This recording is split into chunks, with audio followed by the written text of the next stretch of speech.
Advanced stoichiometry. वैसे तो stoichiometry ही है, मतलब स्टोइकियोमेट्रिक कैलकुलेशंस में हम लोग आपने जब ये वाला बेसिक फंडामेंटल या सब basic concepts of chemistry chapter जब पढ़ते हैं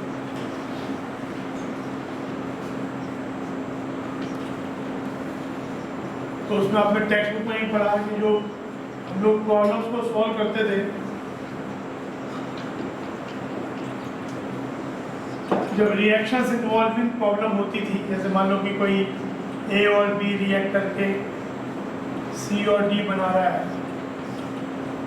तो इन रिएक्शंस में इस तरीके के प्रॉब्लम सॉल्व करने के लिए ए का इतना अमाउंट डी के इतने अमाउंट से रिएक्ट किया तो सी क्या बनेगा, डी क्या बनेगा। तो एक तो इम्पोर्टेंट इसमें दो एस्पेक्ट इम्पोर्टेंट है। एक तो है उस रिएक्शन की नॉलेज, तो वो तो मैंने पहले भी जैसे हम जब चैप्टर पढ़ रहे थे कि ये बताया था कि जैसे जैसे आप इनऑर्गेनिक या बाकी चीज़ पढ़ोगे तो रिएक्शन की नॉलेज इंप्रूव होगी और बढ़ेगी। प्लस हम लोग अभी स्टोइकियोमेट्री देखेंगे तो कुछ पहले मैं तुमने पढ़ाया था उस समय KMnO4 पोटेशियम डाइक्रोमेट, जिसके क्वेश्चंस बहुत ज़्यादा आते हैं, तो उसको भी फिर से उनकी रिएक्शंस को रिकैप करेंगे अलॉन्ग विद कुछ हीटिंग अफेक्ट और वो जो है। पर एक रिएक्शन का आना और दूसरा उस रिएक्शन में न्यूमेरिकल को सॉल्व करना। तो न्यूमेरिकल को सॉल्व करने के लिए हमने ये देखा था कि हम जो अप्रोच अभी तक फॉलो करते थे, जो कि ऐसा नहीं है कि हम ये अप्रोच पढ़ने के बाद जो पुरानी अप्रोच है उसको भूल जाएंगे या उसको यूज़ नहीं करेंगे। Balancing method is the most powerful method. अगर एक बार रिएक्शन आसानी से बैलेंस हो सकती है तो उससे कोई बेहतर मेथड नहीं है इन प्रॉब्लम्स को सॉल्व करने। तो हमने बैलेंसिंग मेथड में चीज़ें देखी थी कि अगर हम एक बार रिएक्शन बैलेंस कर दिए, फिर बैलेंसिंग में हमने रेडॉक्स के तरीके से बैलेंसिंग भी सीखी थी कि रिएक्शन रेडॉक्स है तो how to balance a redox reaction by either oxidation number method या हाफ रिएक्शन मेथड। एक बार रिएक्शन बैलेंस कर दी तो हमने देखा था कि ये बैलेंस रिएक्शन हमको क्या सजेस्ट करती है, ये जो कोफिशिएंट्स हैं ये हमको बेसिकली क्या इंफॉर्मेशन देते हैं जो हमें प्रॉब्लम सॉल्विंग में हेल्पफुल होंगे। तो एक बैलेंस रिएक्शन हमको क्या सजेस्ट करती है कि अगर रिएक्टेंट ए के ए मोल रिएक्ट करे, रिलेटिव है, जैसे कि यहाँ 2 है तो जो है कि 2 मोल ही रिएक्ट करेंगे, ratio has to be same. मतलब अगर इसके ए मोल रिएक्ट करते हैं तो इसके उससे बी मोल रिएक्ट करेंगे, इसके सी बनेंगे मोल, इसके डी बनेंगे। यह कहने का मतलब है कि molar ratio in means they will be reacting and the product forming will be A:B:C:D। यहाँ पे फिर कॉन्सेप्ट ऑफ लिमिटिंग एजेंट आया था कि अच्छा ये मोलर रेशियो हो सकता है, गैसेज है तो वॉल्यूम रेशियो हो सकता है। अगर क्लोज्ड कंटेनर में गैसेज हैं तो हमने पढ़ा है कि P=NRT होता है। क्लोज्ड कंटेनर मतलब वॉल्यूम कांस्टेंट, टेम्परेचर कांस्टेंट हो तो प्रेशर प्रोपोर्शनल टू मोल्स। जो भी चीज़ मोल्स के प्रोपोर्शनल है दैट रेशियो उस चीज़ का हो सकता है। जैसे मॉलिक्यूल्स का रेशियो हो सकता है। आप ये भी बोल सकते हो कि रिएक्टेंट ए के ए मॉलिक्यूल्स रिएक्टेंट बी के बी मॉलिक्यूल से रिएक्ट करते हैं, प्रोडक्ट सी और डी का सी और डी मॉलिक्यूल्स बनता है। ऑल्दो ये जो मॉलिक्यूल के टर्म में लेना है it is not that practical. आपको अगर मान लो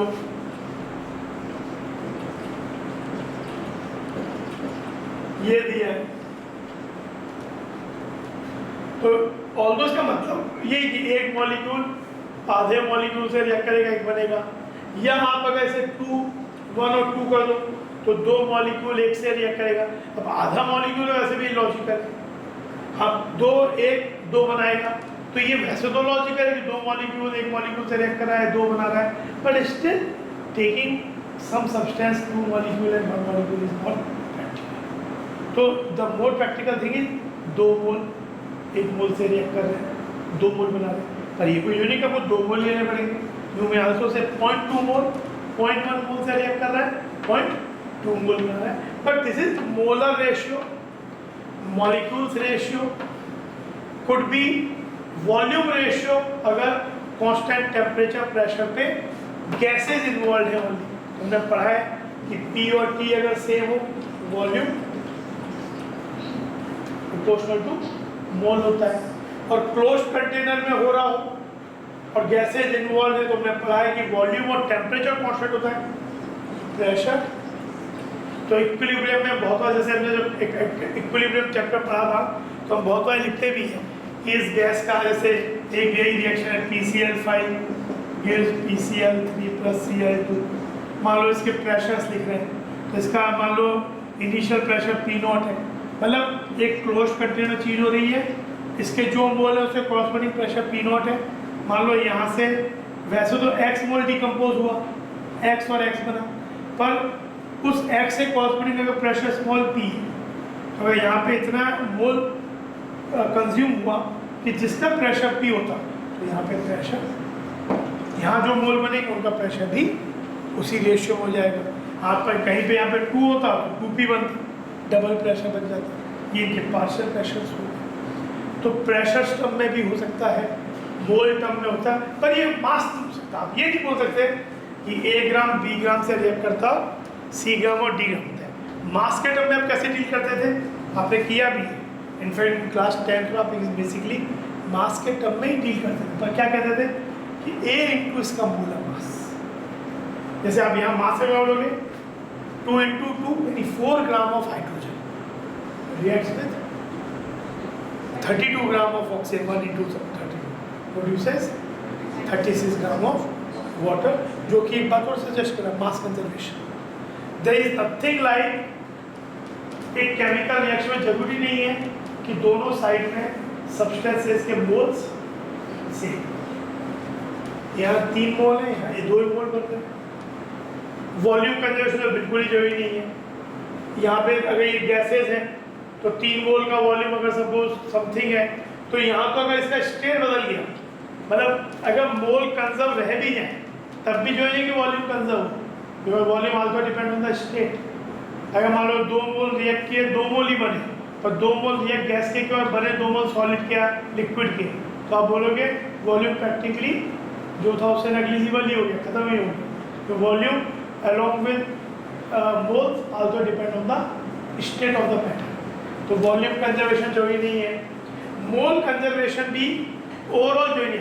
हर एक एलिमेंट को अगर लोगे H के मोल देखोगे एट किसी एलिमेंट के, तो इसके 4 मोल है, यहाँ इसके 2 मोल है O के, तो यहाँ पे 2 मोल O बन रहा है, 4 मोल H बन रहा है। पर ओवरऑल अगर मोल देखोगे तो 2 और 1 मोल रिएक्ट करके केवल 2 मोल ही बन रहा है। किसी किसी केस में हो सकता चेंज ना भी हो, पर जो ही भी चेंज होना ही है, या वो बैलेंसिंग से पता चलेगा। फिर हम पढ़ते थे यहाँ पे लिमिटिंग रिएजेंट का कॉन्सेप्ट, कि जो चीज़, क्योंकि आपका ये बोल रहा है कि A और मोल B मोल से रिएक्ट करता है, ये A:B रेशियो में रिएक्ट करते हैं, पर इसकी क्या जो तो नहीं है कि हम अमाउंट को इसका 2 मोल इसके 1 मोल से रिएक्ट करता है, पर मैं तो 2-2 मोल भी तो ले सकता हूँ दोनों के। मैंने इसका भी 2 मोल लिया, इसका भी 2 मोल लिया, तो पर मैंने तो ये देखा कि 2 मोल 1 मोल से रिएक्ट करता है। तो यहाँ पे अगर ये रिएक्शन एक ही डायरेक्शन में जा रही है, यूनिडायरेक्शनल है, इरिवर्सिबल है, तो reaction is going to completion. तो कंप्लीशन में रिएक्शन जब चला गया और जो रिएक्टेंट फुल्ली कंज्यूम्ड हो गया, that is called limiting agent. और उस अगर एक फुल्ली कंज्यूम्ड हो गया और बाकी कोई रिएक्टेंट या रिएक्टेंट्स बच गए, देन तक एक तो हो सकता है कि हमने ऐसे अमाउंट लिए कि सबके सब एक साथ कंज्यूम हो गए, तब तो ठीक है, तब तो ये लिमिटिंग वाली बात नहीं है। लेकिन ऐसा हो कि एक पूरा कंज्यूम हो गया, बाकी एक या अगर जो 3-4 रिएक्टेंट एक संग रिएक्ट कर रहे हैं तो एक कंज्यूम हो गया, पहले तीनों बच गए, या 2 संग कंज्यूम हो गए तो 2 बच गए। तो जो कंज्यूम हो जाता है उसको बोलते हैं लिमिटिंग रिएजेंट, और जो बच जाता है that is for excess reactant या रिएजेंट। अब बात है कि अगर बैलेंसिंग मेथड हम फॉलो कर रहे हैं, तो मैंने एक तरीका बताया था लिमिटिंग रिएक्टेंट निकालने का, कि जो आपके पास एक्चुअल मोल्स हैं रिएक्टेंट्स के, वैसे तो लॉजिक ये है कि आप एक वजह से आपने किसी चीज़ को लिमिटिंग रिएजेंट माना, तो ये मान लो कि वो पूरा रिएक्ट कर रहा है, तो उसको पूरा रिएक्ट करने के लिए बाकी जितने रिएक्टेंट की रिक्वायरमेंट है अमाउंट की, अगर सब की रिक्वायरमेंट सेटिस्फाई हो रही है, आपके पास उतना या उससे ज़्यादा है तो आपका मानना सही है। जैसे मान लो इसके दोनों के दो मोल है, आपने माना कि H2 लिमिटिंग रिएजेंट है, तो बैलेंस क्या बताता है कि 2 के लिए 1 चाहिए, तो ये 2 पूरा रिएक्ट कर रहा है, 1 मोल इसका चाहिए जो कि अवेलेबल है, तो बात सही है। पर किसी ने पहले O2 को मान लिया, let O2 is the limiting element, check करते हैं तो वो क्या कंक्लूड करेगा, 1 के लिए 2 चाहिए, मुझे तो 2 को पूरा रिएक्ट करना है, बीइंग अ लिमिटिंग एजेंट, तो 2 के लिए 4 चाहिए, क्या 4 मेरे पास है, H2 नहीं है, तो मेरा ये मानना गलत है। तो लॉजिक तो ये है, लेकिन मैथमेटिकली उसको कैसे फास्ट वो किया जाए, फैसिलिटेट किया जाए, उसके लिए क्या है कि जो आपके पास जैसे 2 मोल और 2 मोल है और बैलेंस रिएक्शन है, रेशियो निकालना मोल्स बाय कोएफिशिएंट, जिसके लिए रेशियो सबसे लीस्ट है, that substance is the limiting. 2/2 1 आ रहा है, 2/1 2 आ रहा है, तो 2/2 जिसका आ रहा है वो लिमिटिंग एजेंट है। कभी कभी सभी एक साथ रिएक्ट कर रहे हैं तो आप देखोगे रेशियो सबके सेम आ गए, अदरवाइज इसका सबसे कम आ रहा है। ये अप्रोच तब काफ़ी हेल्पफुल होती है जब 2 से ज़्यादा रिएक्टेंट इन्वॉल्व है, तब मतलब इसमें ये जो कर रहे हैं ये कहीं ना कहीं मैथमेटिकली वही बात कर रहे हैं जो हम चेक करते थे, इसका पूरा रिएक्ट किया तो इसका कितना चाहिए, तो वो जो हम एक यूनिटरी मेथड से जो काम करते हैं उस चीज़ को चेक करने के लिए फास्ट ये तरीका है मैथमेटिकल तरीका। तो जो पता चल गया लिमिट है उसके अकॉर्डिंग फिर बाकी सब कैलकुलेशंस कर दो। तो ये तो हो गया, इसको बोलते हैं मोल मेथड, बैलेंस करके प्रॉब्लम्स को सॉल्व करना। आई एम अगेन सेइंग कि अगर रिएक्शन को बैलेंस इजीली किया जा सकता है तो इससे बेहतर कोई तरीका है भी नहीं। इनफैक्ट जो हम अभी तरीका देखने जा रहे हैं एनसीईआरटी टेक्स्ट बुक में, तो उसको मतलब जो हम एक वो जो तरीका होता है मेथड ऑफ इक्विवेलेंट्स, इक्विवेलेंट्स क्या है, इक्विवेलेंट वेट क्या है, पहले तो उसको थोड़ा इसलिए देखना चाहते हैं कि इलेक्ट्रोकेमिस्ट्री चैप्टर जब हम करेंगे तो वहाँ पे इक्विवेलेंट का कॉन्सेप्ट आता है, ये टर्मिनोलॉजी यूज होती है। तो सबसे पहले तो आप for the sake of electrochemistry आप इस इक्विवेलेंट और इक्विवेलेंट वेट से वो हो जाओ, फैमिलियर हो जाओ, क्योंकि फॉर्मली कॉन्सेप्ट ऑफ इक्विवेलेंट और इक्विवेलेंट वेट एनसीईआरटी बुक में थोड़ा सा इलेक्ट्रोकेमिस्ट्री के समय ही दिया गया, और बहुत ही थोड़े मैनर में वो लोगों को डिफाइन किया, बस बोल दिया, मतलब उसके बारे में जैसी और बात नहीं हो तो वो कॉन्सेप्ट ग्रेस्प करने में दिक्कत वहाँ भी होती है।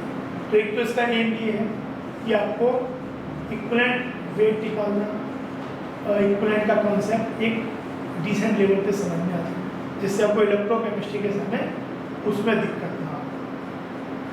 रेडॉक्स रिएक्शंस में मेनली इलेक्ट्रो इक्विवेलेंट वेट निकालना आ जाए, कि ज़्यादातर केसेस हम जो डील करते हैं इलेक्ट्रोकेमिस्ट्री, तो डेफिनेटली जो केसेस डील करते हैं वो रेडॉक्स के ही होते हैं, तो उसमें इक्विवेलेंट वेट को निकालना, और उसके संग संग हम इसकी यूटिलिटी भी देख लेते हैं कि स्टोइकियोमेट्री के प्रॉब्लम में इक्विवेलेंट मेथड क्या कहता है हमें, मतलब पहली बात तो अगर इक्विवेलेंट मेथड हम यूज़ कर रहे हैं तो in most of the cases, again I am not saying कि इन ऑल केसेस, कहीं कहीं भी क्या होता है कि इक्विवेलेंट वेट निकालना बहुत डिफिकल्ट होता है, तो वहाँ इवन इक्विवेलेंट वेट निकालने के लिए आपको बैलेंस करने की जरूरत पड़ती है, तो जब बैलेंस ही करना पड़ेगा फिर उसके बाद इक्विवेलेंट मेथड कोई खास यूज़ नहीं है, उसका यूज़ ही तब है जब बिना बैलेंसिंग के जिन केसेस में हम इस मेथड से प्रॉब्लम सॉल्व कर सकते। तो हम जैसा इक्विवेलेंट मेथड देखते हैं पहले तो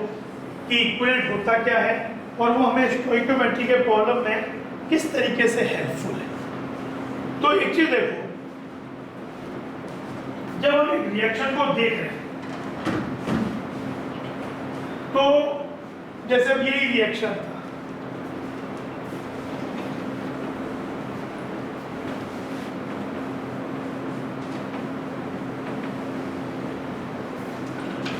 जब हम बैलेंसिंग मेथड यूज करते हैं तो हमको इसका इतना मोल इसके इतने मोल से रिएक्ट कर रहा है, इसका इतना बनेगा, पर ये बैलेंस करने के बाद पता चलता है कि किसके कितने मोल रिएक्ट करेंगे, कितने बनेंगे। पहले से एक रिएक्शन में आप ये नहीं बोल सकते कि दो रिएक्टेंट के मोल सेम रिएक्ट करेंगे या प्रोडक्ट के मोल सेम बनेंगे। ओनली बैलेंसिंग विल सजेस्ट कि कितना रिएक्ट करेगा, कितना बनेगा, और वो कभी सेम भी हो सकता है, कभी डिफरेंट भी हो सकता है। Balancing will suggest that. पर अब बात होती है कि क्या कोई जब दो केमिकल्स रिएक्ट कर रहे हैं, दो रिएक्टेंट रिएक्ट कर रहे हैं, तो डेफिनेटली मोल तो ऐसा चीज़ नहीं है जिसको हम फ्रॉम द आउटसाइड ये बोल सकें कि भाई ये दो चीज़ें रिएक्ट करेंगी तो इनके मोल से रिएक्ट करेंगे। डेफिनेटली ये बात हम नहीं बोल सकते जो हम बैलेंसिंग में देखते हैं। पर क्या कोई ऐसी क्वांटिटी है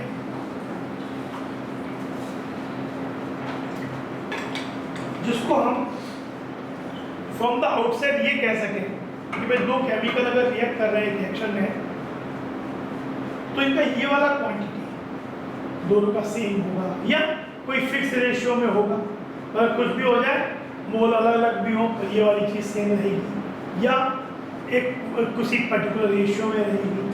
तो इक्विवेलेंट एक्चुअली वो चीज़ है। इक्वल जैसे हम जब मोल्स और मॉलिक्यूलर एक्चुअली जैसे मोल्स हैं वैसे एक सब्सटेंस के इक्विवेलेंट्स होते हैं। Equivalents has analogy with moles, and जैसे मॉलिक्यूलर वेट होता है वैसे ही एक सब्सटेंस का इक्विवेलेंट वेट होता है। तो लॉ ऑफ इक्विवेलेंट क्या मतलब, हम जो ये पूरी चीज पढ़ रहे हैं जिस बात का मतलब हम ये, क्योंकि अननेसेसरी केवल इक्विवेलेंट वेट डिफाइन करना या इक्विवेलेंट्स निकालना ही तो अकेला पर्पस नहीं हो सकता जब तक हमको वो किसी वे में स्टोइकियोमेट्री में हेल्पफुल ना हो। तो स्टोइकियोमेट्री में इक्विवेलेंट कॉन्सेप्ट का क्या फैक्ट इम्पॉर्टेंट है, लॉ ऑफ वो ये कहता है कि जब भी दो सब्सटेंस रिएक्ट करते हैं they reacted same number of equivalent. Mole अलग अलग भी हो सकते हैं तो दोनों के इक्विवेलेंट्स सेम होंगे, और इनफैक्ट प्रोडक्ट जो बनता है उसका इक्विवेलेंट्स भी सेम होता है। अगर ए का एक्स इक्विवेलेंट रिएक्ट किया तो बी का भी एक्स इक्विवेलेंट रिएक्ट करेगा, सी का एक्स इक्विवेलेंट बनेगा और डी का एक्स इक्विवेलेंट बनेगा। This is law of equivalent. अब इक्विवेलेंट से मिली इक्विवेलेंट भी कैसे, मिली इक्विवेलेंट और इक्विवेलेंट इज नथिंग बट जैसे मिली मोल और मोल में है कि एक मोल बराबर 1000 मिली मोल्स, तो आप कह सकते हो कि इक्विवेलेंट सेम तो मिली इक्विवेलेंट भी सेम, वो जो जस्ट एक 1000 का फैक्टर है। तो अब तो ये तो लॉ ऑफ इक्विवेलेंट है, हम एक्चुअली इस स्टेटमेंट का यूज कर पाए स्टोइक। अच्छा, इसके बैलेंस करने की भी मोस्ट ऑफ टाइम में अगर इक्विवेलेंट किसी सब्सटेंस के बिना बैलेंसिंग ऑफ द रिएक्शन निकाले जा सकते हैं तो ये लॉ भी बिना बैलेंसिंग का निकाला जाता है। पूरा पूरा क्रंच ये है कि can you find the equivalent weight and equivalents without balancing. जब हम सिनेरियोज देखेंगे तो देखेंगे कि एक्सेप्ट वेरी फ्यू सिनेरियोज हम ज़्यादातर जिन केसेस से डील करते हैं उनमें इक्विवेलेंट वेट और इक्विवेलेंट्स निकालने के लिए balancing will not be needed. तो हम बैलेंस करेंगे ही नहीं, बिना बैलेंसिंग के हम इक्विवेलेंट वेट निकालेंगे।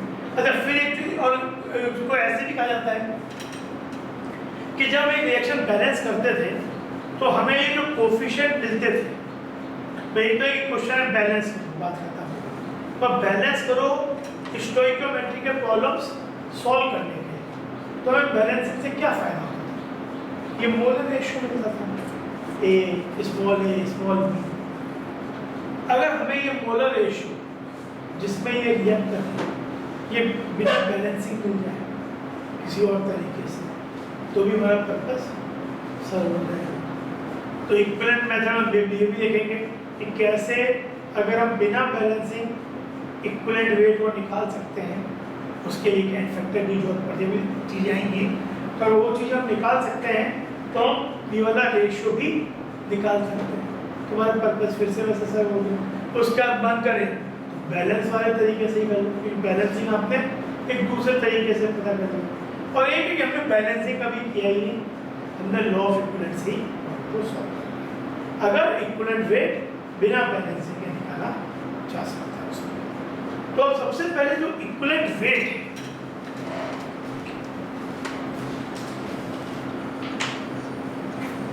एक होता है equivalent weight. It is defined as molecular weight divided by a quantity called N factor. Equivalent weight equal to molecular weight divided by N factor. अभी N factor को डील करें। अभी बस दोस्तों कि एक कंपाउंड के लिए एक नंबर है जो हमें निकालना होता है, और ये नंबर एक कंपाउंड के लिए जरूरी नहीं है कि फिक्स नंबर है, डिपेंडिंग ऑन द सिचुएशन। बहुत से केसेस में सेम कंपाउंड का ये एन फैक्टर अलग अलग हो सकता है। CO2 का एन फैक्टर किसी सिचुएशन में 2 हो, किसी सिचुएशन में 4 भी हो। तो एन फैक्टर निकाला तो molecular weight divided by n factor उस सब्सटेंस का इक्विवेलेंट वेट होता है। अगर मॉलिक्यूलर वेट ग्राम में है तो एक ग्राम इक्विवेलेंट वेट, एक gram molecular weight by n factor. एक तो ये हो गया। एक हुआ नंबर ऑफ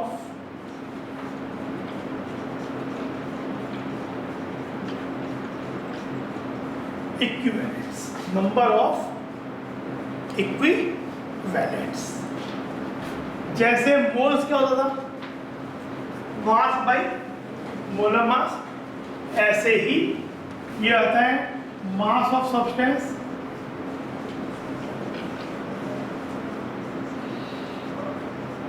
ग्राम में ले लो, और नीचे ग्राम इक्विवेलेंट वेट ले लो।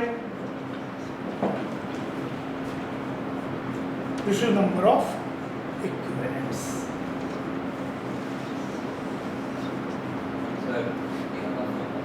फिर तो और यहाँ से होगा,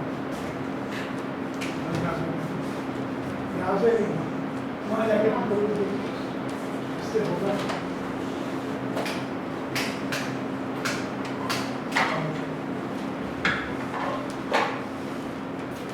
तो ये हुआ number of equivalents equal to mass of substance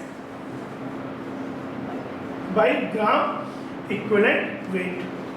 तो देखो इन दोनों रिलेशन से अच्छा नंबर ऑफ मोल्स क्या होता था,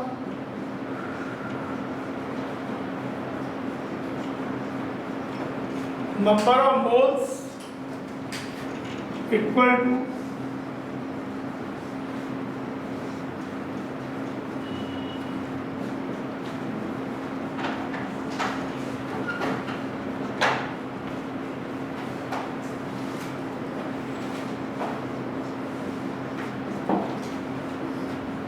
मास of substance in gram by gram molecular weight. ये तो पहले भी पढ़ा है रिजल्ट में।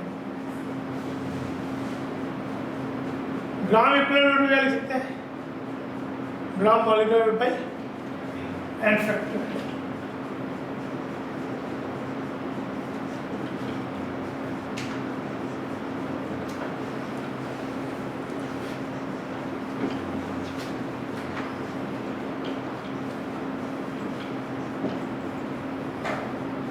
एन फिर ऊपर चला गया। ये क्वांटिटी क्या होगी, it is nothing but moles. Moles हो गए। Very important relation, equivalence.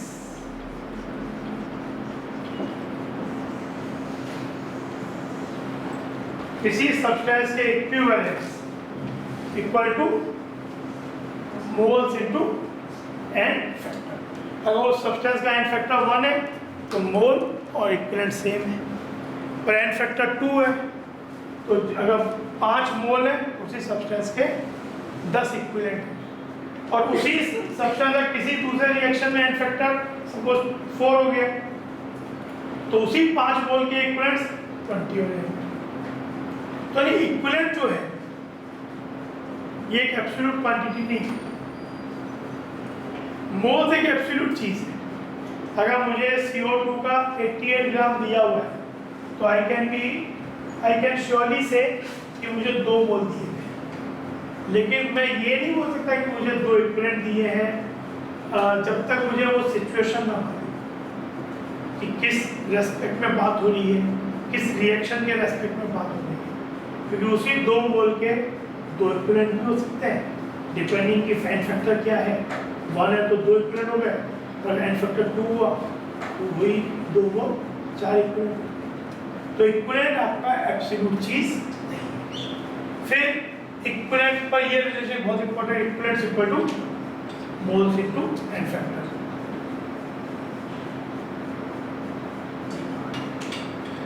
फिर आता है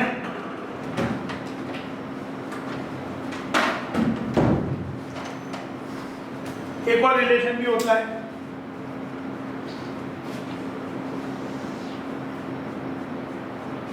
हम लोगों का कि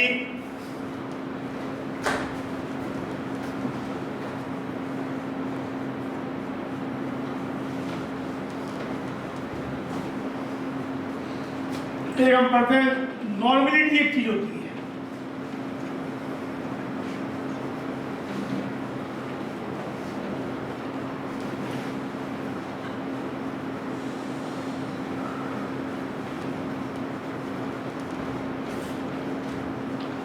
नॉर्मलिटी होती है किसी सॉल्यूशन की, जैसे मोलैरिटी क्या होती थी, moles of solution solute by volume of solution in litres. Normality होती है number of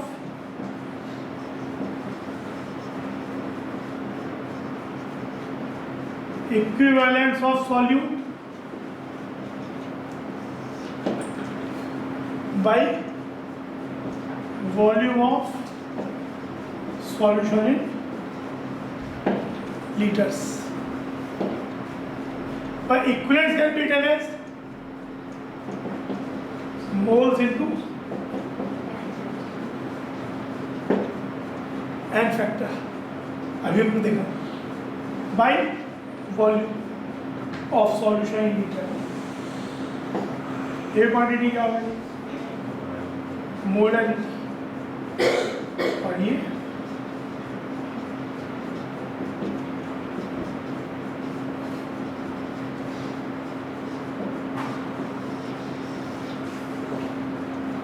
normality equal to molarity into n factor. फिर हम ये पढ़ते थे मोलैरिटी इनटू कोई इससे भी रिजल्ट से volume of solution in litre equal to moles होता था, पर वॉल्यूम अगर ml में ले लेते थे तो ये मिली मोल्स होता था, क्योंकि लेबोरेटरी में वॉल्यूम्स लीटर हम लोग 10 ml 20 ml 25 ml लेते, तो although you may convert ml to liter, but it is more convenient directly ml में जाओ, directly ml में लोगे तो जो एक क्वांटिटी है उसका 1000 टाइम्स ले रहे हो, तो ये क्या हो जाएगा, मिलीमोल्स हो जाएगा।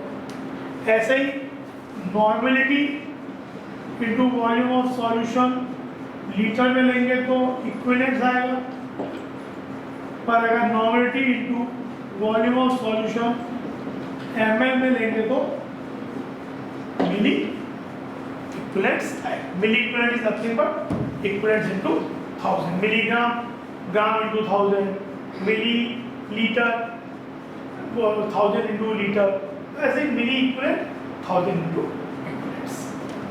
तो ये हो गया ये चीज। तो ये नॉर्मलिटी, तो तीन रिलेशन तीन नए, एक ये वाला नॉर्मलिटी डेफिनेशन, एक equivalent weight molecular weight by n factor, और एक equivalent equal to mass by equivalent weight. उसके बाद जितने भी रिलेशन है वो पुराने और इनको मिलके कन्वर्जेंस। तो एक तो ये होगा कि जो नए रिलेशंस कुछ कि नॉर्मलिटी दिया तो उसका क्या मतलब है, मोलैरिटी मालूम है तो नॉर्मलिटी कैसे निकालेंगे, इक्विवेलेंस कैसे निकालेंगे। लेकिन उस सब चीज़ों में हमारा पूरा का पूरा एक चक्कर है कि एन फैक्टर, हमने एन फैक्टर डिफाइन नहीं किया है, बस एक क्वांटिटी बोल दी, नंबर है जो कि निकालेंगे हम, और वो नंबर मिल जाए तो हमें सब्सटेंस उसके मॉलिक्यूलर वेट मालूम है तो इक्विवेलेंट मिल जाएगा, मोल्स मालूम है तो नंबर ऑफ इक्विवेलेंट्स मिल जाएंगे, मोलैरिटी मालूम है तो नॉर्मलिटी मिल जाएगी। अच्छा, अब वापस हम उस पर लॉ ऑफ इक्विवेलेंट पे भी जाते हैं। जैसा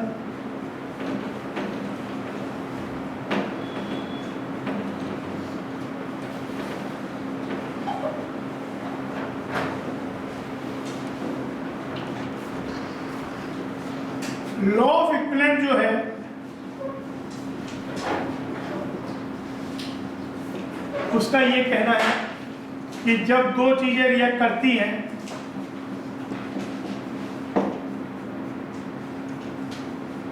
whenever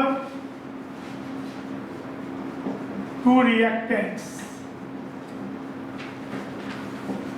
react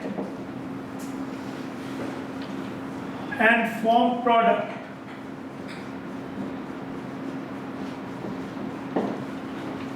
number of equivalents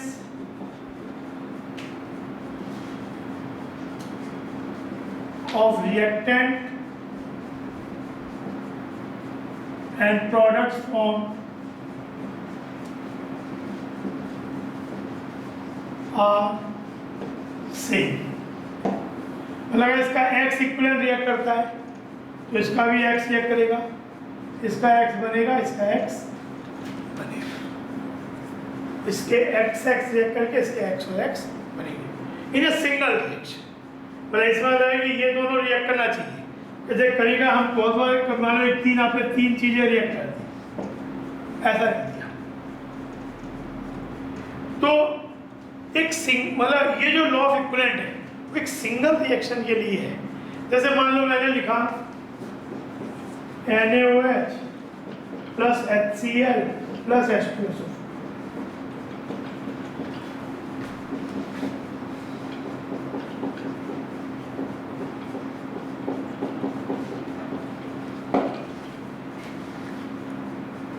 देखने में तो ये रिएक्शन सिंगल लग रही है, हमने सिंगल लिख दिया, पर क्या ये एक्चुअली सिंगल रिएक्शन है?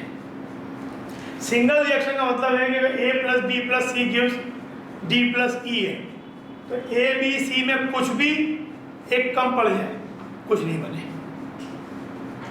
पर ये रिएक्शन एक्चुअली ये तीनों आपस में नहीं रिएक्ट कर रहे। NaOH is reacting with HCl and forming NaCl water, NaOH is reacting with H2SO4 forming Na2SO4। अगर मान लो मेरा H2SO4 खत्म हो जाए पर NaOH बचा HCl बचा तो रिएक्शन Na2SO4 नहीं बनेगा, NaCl वाटर बनेगा।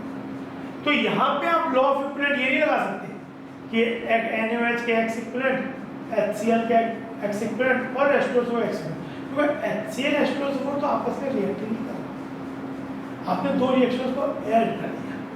इसके लिए लॉ ऑफ इक्विवेलेंट सीधा इस फॉर्मेट में एप्लीकेबल नहीं है।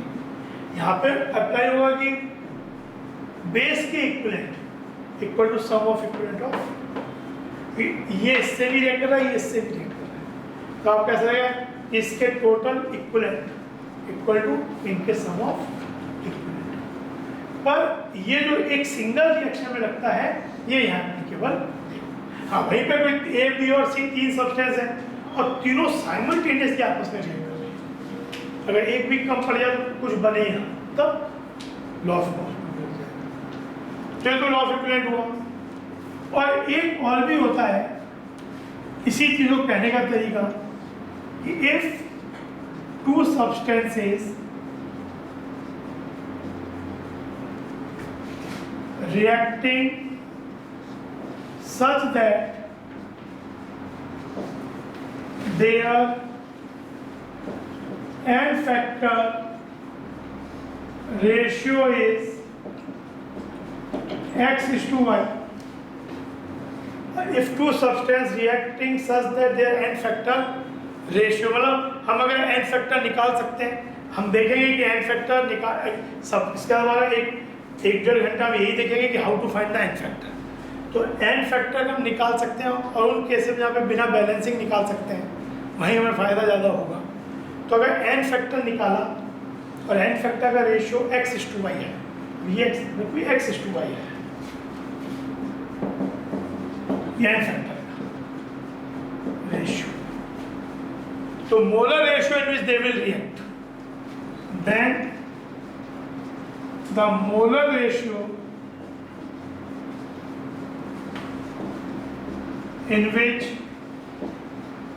these substance react is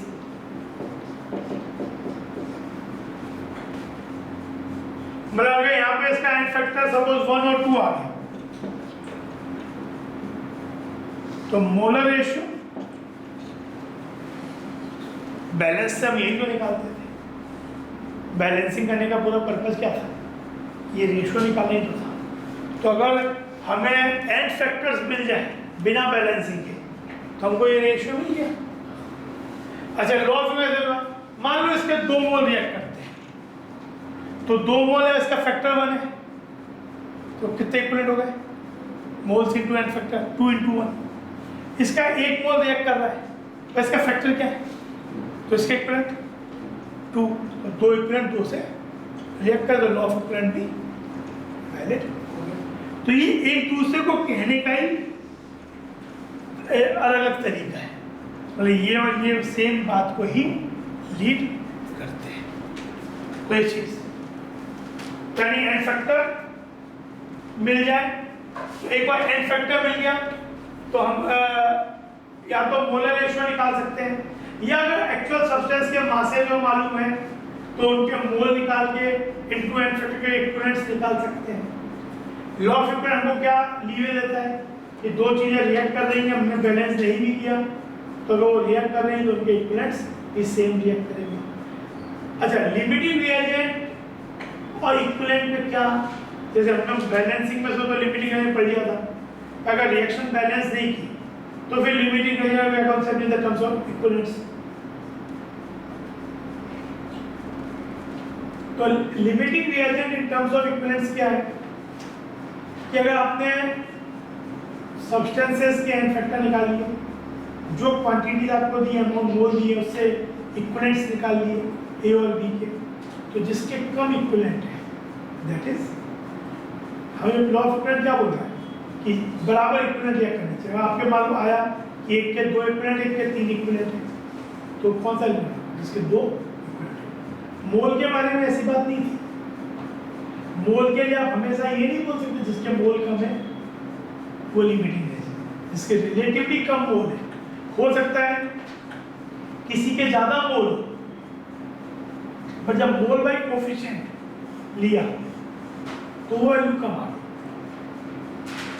तो इन द टर्म्स ऑफ मोल वो सब्सटेंस में लिमिटिंग एजेंट हो सकता है जिसके मोल ज्यादा हो। पर इक्विवेलेंट एक जनरली सिंपल सी बात है, अगर आप इक्विवेलेंट निकाल लिए जिसके कम इक्विवेलेंट है वो लिमिटिंग एजेंट है। पर मोल के लिए आप ये बोलोगे जिसके कम मोल है, जिसके रिलेटिवली कम मोल है, या मोल बाई कोफिशिएंट है जो जिसका लीस्ट है, दैट इज लिमिटिंग एजेंट। तो ये हो गया। अच्छा अब एक बार हमको इक्विवेलेंट्स मिल गया तो लॉ ऑफ इक्विवेलेंस, जैसे मान लो कि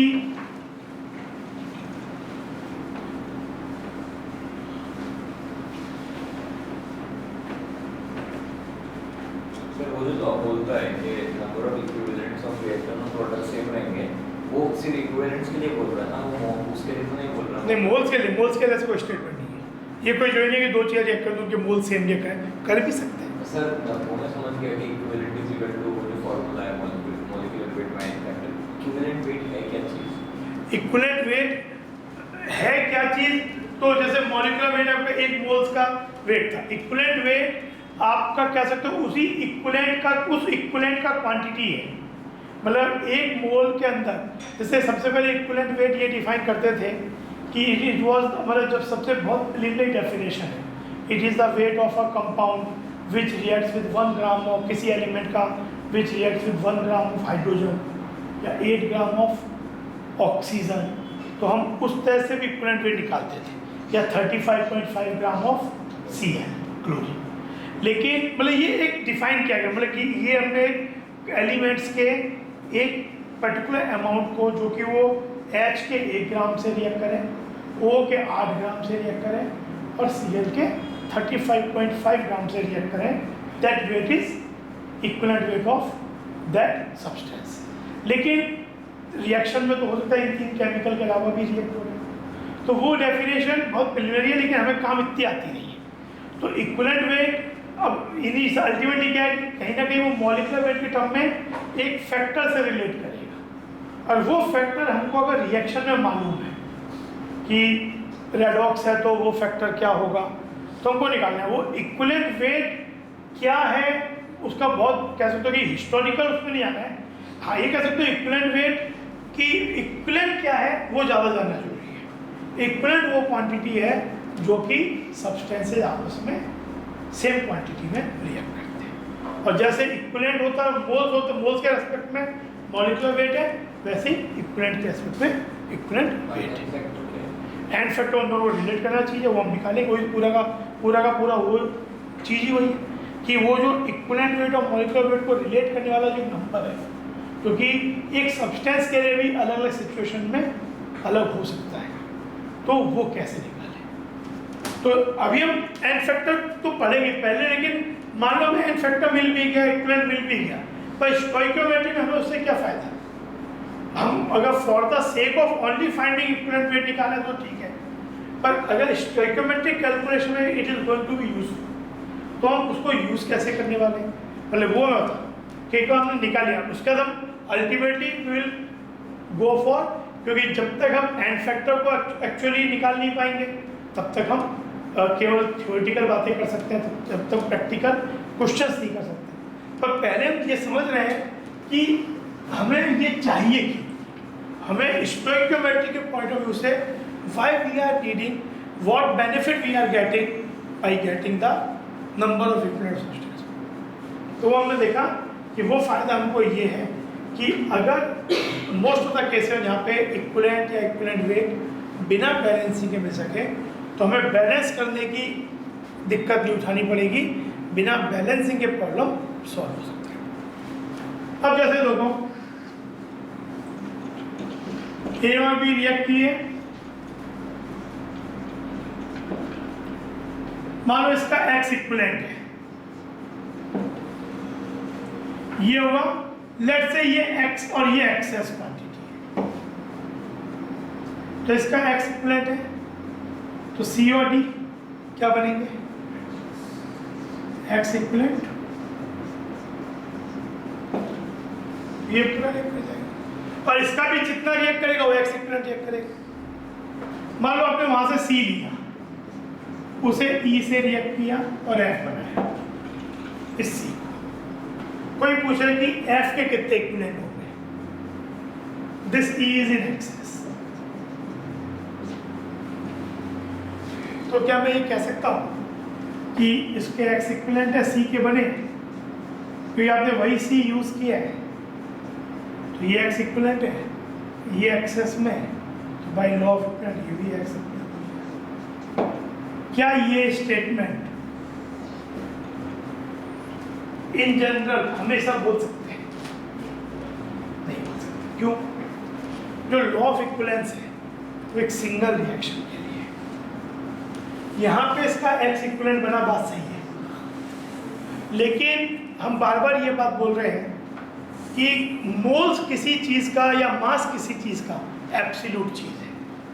अगर मुझे किसी चीज़ के 5 मोल बने, तो मुझे अगर मेरे पास CO2 के 5 मोल हैं, तो मैं किसी को कहीं भी भेज दूँ कि मैंने 5 जो क्वांटिटी भेजी है केमिकल की वो 5 मोल CO2 है, तो उसे ये जानने की कोई ज़रूरत नहीं है कि आप किस रिएक्शन के थ्रू निकाले थे उसको, मैं कहाँ यूज़ करूँ तो उसका क्या मोल होगा। 5 मोल मतलब 44 × 5 220 ग्राम 5 मोल। लेकिन अगर मुझको ये बोल रहे भैया 5 इक्विवेलेंट CO2 भेजे, तो बात इनकम्प्लीट है। या तो ठीक है मैं मास और मेजर करूँगा तो फिर मोल निकालूंगा, लेकिन बिना कुछ मेजर किए मुझे ये नहीं पता चल रहा कि मैं एक्चुअली उसने अमाउंट क्या भेजा है। अगर वो जहाँ पे काम कर रहा था वहाँ पे CO2 का एन फैक्टर 1 था, तो ये 5 इक्विवेलेंट्स के लिए 5 मोल है, पर वहाँ पे एन फैक्टर 2 था, उसके 5 इक्विवेलेंट का मतलब 2.5 मोल है। तो यहाँ पे इसका एक्स इक्विवेलेंट है, पर मान लो कि इस रिएक्शन में इसका एन फैक्टर F1 है, इसका एन फैक्टर F1 है, और इस रिएक्शन में हो सकता है इसका n factor F2। These are rare questions, मतलब लेकिन कंपटीशन में जब आता है स्पेशली IIT में तो ये वाला चीज़ काफ़ी यूज होता है। तो यहाँ पे इसका एन फैक्टर F1 है, तो एक्स इक्विवेलेंट का मोल कितना। तो जब एक चीज़ को दूसरे में ले जा रहे हो तो इट इज ऑलवेज सेफ या मोल के टर्म में ले जाओ। तो अगर इसका इक्विवेलेंट एक्स है, फैक्टर F1 है, मोल्स कितने हो गए, x by moles into n factor equivalents by n factor moles. यानी इस क्वांटिटी के मोल कितने यूज कर रहे हो, यहां पे इसका एन फैक्टर F2 है, तो इस मोल के कितने इक्विवेलेंट हो गए, अगर F2 F1 दोनों सेम होते तो ये बात आप कह सकते हैं कि जो इक्विवेलेंट है वही इक्विवेलेंट आ भी तब कट जाता, नहीं तो नहीं है। तो ये इसके इक्विवेलेंट हो गए, ये एक्सेस, तो इस जितने इसके इक्विवेलेंट या लॉ ऑफ डिफरेंस, इसके इक्विवेलेंट कितने हो गए, एक्स F2 बाई, इसके मोल निकाल लो तो इसका फैक्टर निकालना पड़ेगा, इसका this by factor of this is moles of F। तो इस तरीके से, पर हमें जो कनेक्टेड प्रॉब्लम्स है कि इससे ये बना उससे ये बना फिर रिएक्ट किया, जो कि वॉल्यूमेट्रिक एनालिसिस में करेंगे, तो दो चीज़ें यूज करना तो बहुत ही कॉमन है, एक दो क्वेश्चन 3-4 स्टेज वाले भी करेंगे, तो उसमें हम बिना स्टेप्स को बैलेंस किए इस तरीके से कनेक्ट कर सकते हैं। आपको हर रिएक्शन बैलेंस करने की जरूरत नहीं, बट स्टिल बैलेंसिंग मेथड, अगर रिएक्शन आसानी से बैलेंस हो रहे हो तो आपको बैलेंस करके करना चाहिए, क्योंकि वो सबसे ईजी है।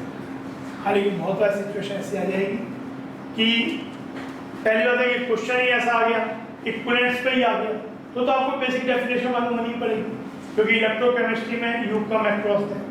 और कहीं कहीं जो वॉल्यूमेट्रिक के कुछ क्वेश्चंस होते हैं KMnO4 वाले, पोटेशियम डाइक्रोमेट वाले, अगर आप इस मेथड को सीख लो तो आपके लिए वो करना ज़्यादा ईजी होता है, टाइम सेविंग होता है। तो ये चीज़, तो अब ये तो हो गया बेसिक कॉन्सेप्ट कि जिसमें हम इक्विवेलेंट मेथड को यूज़ करके न्यूमेरिकल सॉल्व करेंगे बिना बैलेंसिंग के, जहाँ तक संभव है।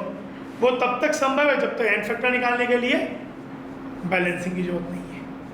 तो लेकिन अब हम ये बात हमको समझ में आ भी रही है कि ये तो सब थ्योरेटिकल बातें हो गई, एक अप्रोच हो गई ऐसा, लेकिन जब तक हम एक सब्सटेंस का एन फैक्टर निकालना ना सीखें तब तक हमको इसे न्यूमेरिकल में नहीं कर पाएंगे। अब देखो एन फैक्टर कैलकुलेशन,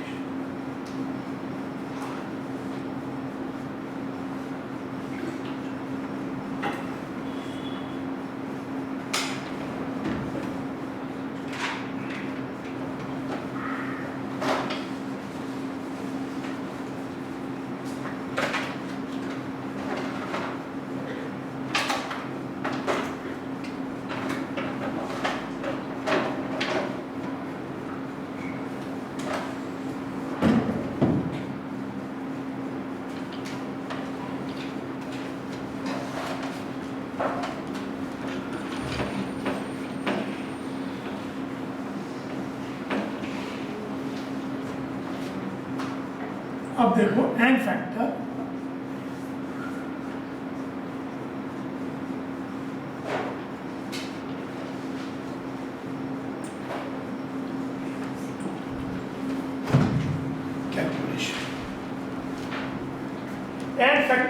फॉर्मूलेशन को हम दो कैटेगरी में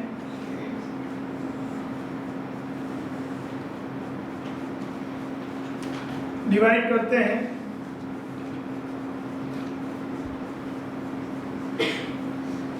नॉन रेडॉक्स रिएक्शंस, जिस रिएक्शन में कोई रिडक्शन ऑक्सीडेशन नहीं हो रहा है,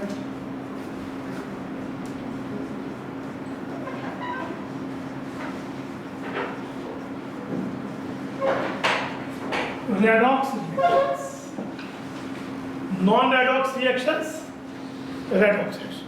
अगर रिएक्शन रेडॉक्स है, अगर उसमें ऑक्सीडेशन रिडक्शन इन्वॉल्व है, तो आपको ये वाले तरीके ही यूज करना है, तब वो नहीं लगेगा। और नॉन रेडॉक्स है तो वहाँ पे फिर नॉन रेडॉक्स में फर्दर एक डिवीजन है,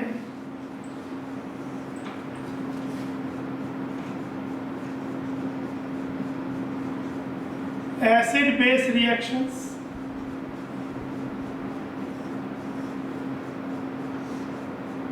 और displacement reactions.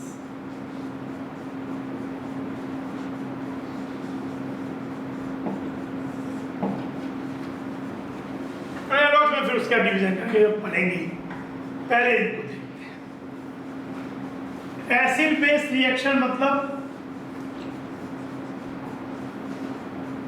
NaOH plus HCl, NaCl water, calcium hydroxide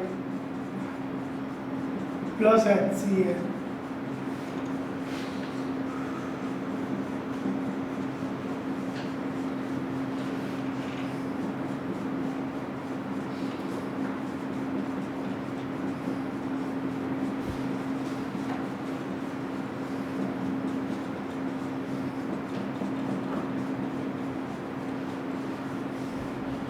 तो एक बात ध्यान रखो, देखो यहाँ पे कोई भी रिडक्शन ऑक्सीडेशन नहीं, ये बेस है, ये एसिड है, H प्लस OH मिलकर पानी बना, सिमिलरली यहाँ है। तो एसिड बेस रिएक्शन में एंड फैक्टर फॉर एसिड जो होता है in acid base reaction is it's basicity. Basicity क्या होती है? Number of replaceable H plus in the reaction. कितने H प्लस आप रिप्लेस कर सकते हो उस रिएक्शन में, उसके पर मोल या पर मॉलिक्यूल। पर मॉलिक्यूल उस रिएक्शन में H प्लस के कितने H प्लस रिप्लेसेबल है, वो उसकी बेसिसिटी है। और एन फैक्ट और उसका इक्विवेलेंट वेट क्या हो जाएगा? इस मॉलिक्यूलर वेट बाय, वो तो भी ठीक है, ये तो इश्यू नहीं है, इश्यू तो एन फैक्टर तक ही है। अब एन फैक्टर फॉर बेसिस क्या होगा?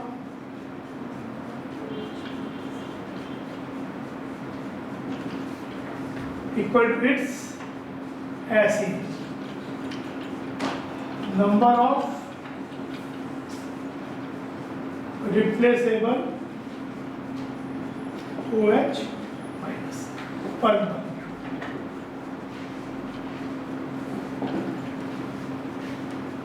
जैसे इसका एन फैक्टर क्या होगा? 1।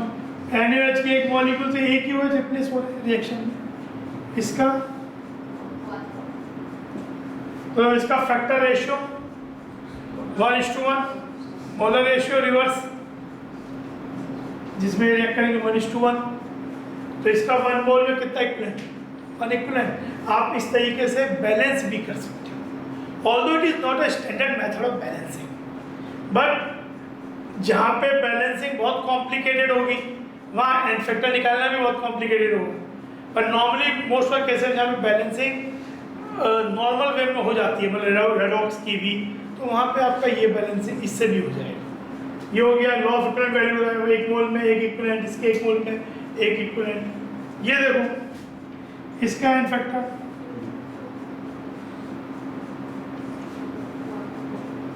फैक्टर रेशियो 2:2, इसके 1 मोल में कितना इक्विवेलेंट?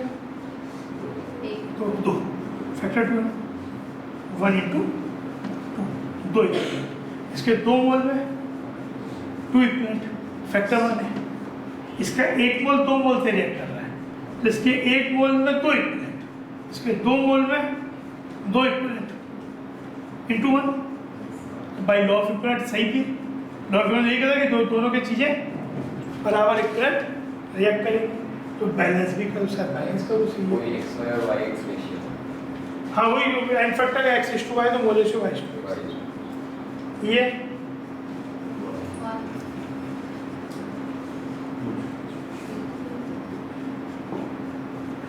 जैसे H3PO4 है,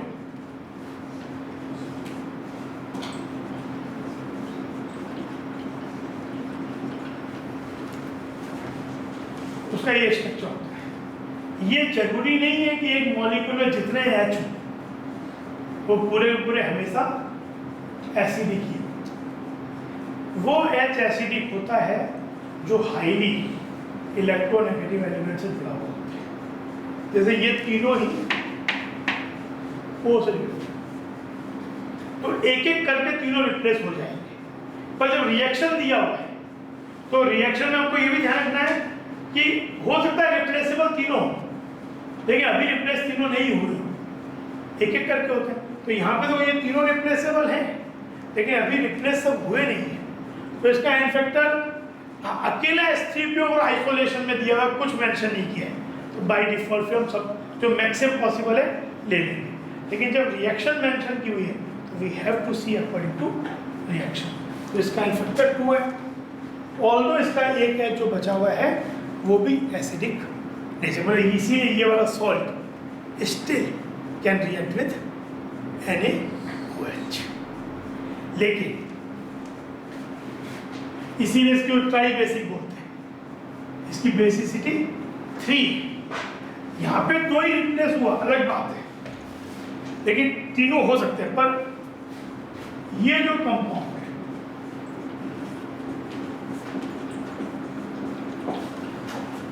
जो हाइड्रोजन फॉस्फोरस से जुड़ा हुआ डायरेक्टली होता है वो आयोनाइजेबल नहीं होता है, वो इतना इजीली H+ में कन्वर्ट नहीं होगा। इनफैक्ट ये रिड्यूसिंग नेचर का होता है।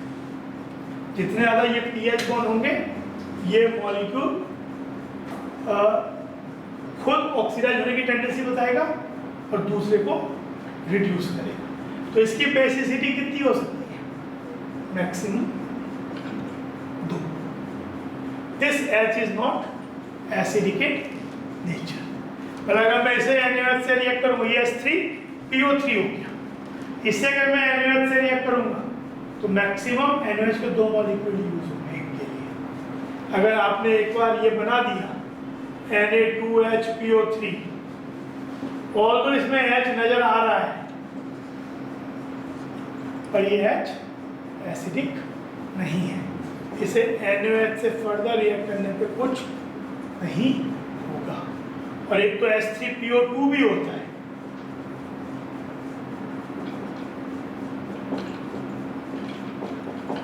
ये तो मोनोबेसिक है, फिर एक ही H इसका रिप्लेसेबल एसिडिक है।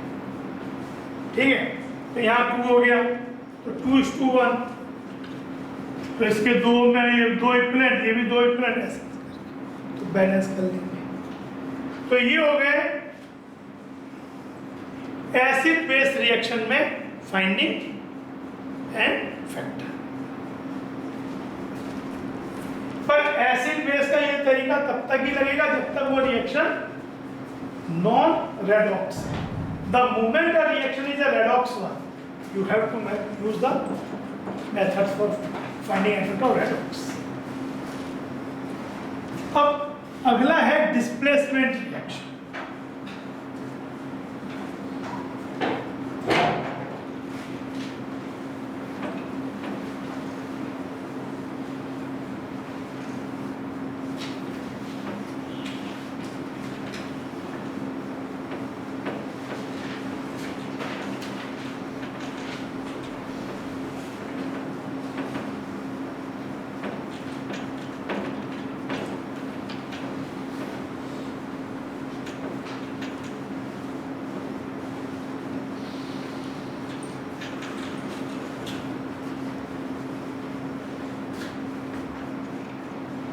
डिस्प्लेसमेंट रिएक्शन क्या है? यूजुअली प्रेसिपिटेशन रिएक्शंस होंगी, नॉन रेडॉक्स है, जैसे सिल्वर नाइट्रेट NaCl, ये भी एक्वस है, ये भी एक्वस है, ये भी AgCl जो कि वाइट प्रेसिपिटेट है, प्लस NaNO3 जो कि again aqueous. Definitely if you see it, Ag+1 है, NO3- plus, it is non redox, कोई चेंज कहीं नहीं हो रहा है, केवल रिएक्शन को ड्राइविंग फोर्स क्या है? क्योंकि ये प्रेसिपिटेशन हो रहा है। तो यहाँ पे इनके एन फैक्टर कैसे निकालें? तो ऐसे केसेस में डिस्प्लेसमेंट रिएक्शन में एन फैक्टर फॉर सॉल्ट, तो ये जो है यहाँ एन फैक्टर होगा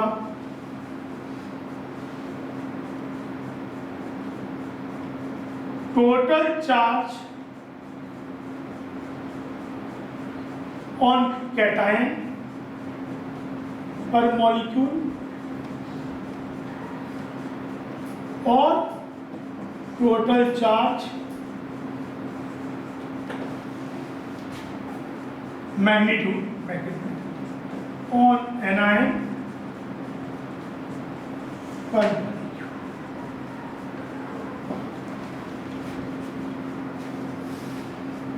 या तो कैटायन जो है उस पर टोटल चार्ज एक मॉलिक्यूल में क्या है, या एनायन पे टोटल चार्ज क्या है, मैग्नीट्यूड, वो इनका एन फैक्टर होगा। जैसे इसका एन फैक्टर एक मॉलिक्यूल में कैटायन एक है, चार्ज +1 है, 1, इसका भी 1, इसका भी 1, इसका भी। फिर जैसे एक देखो यहाँ barium Cl chloride Na3PO4 NaCl barium phosphate,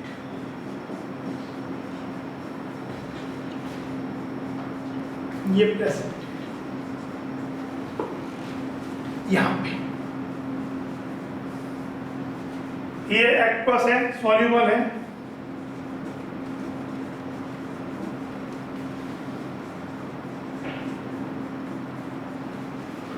इसका इफेक्ट है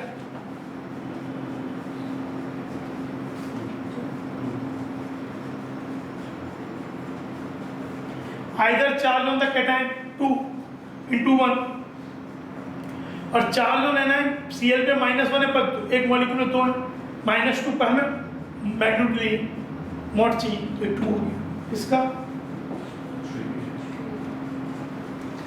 इसका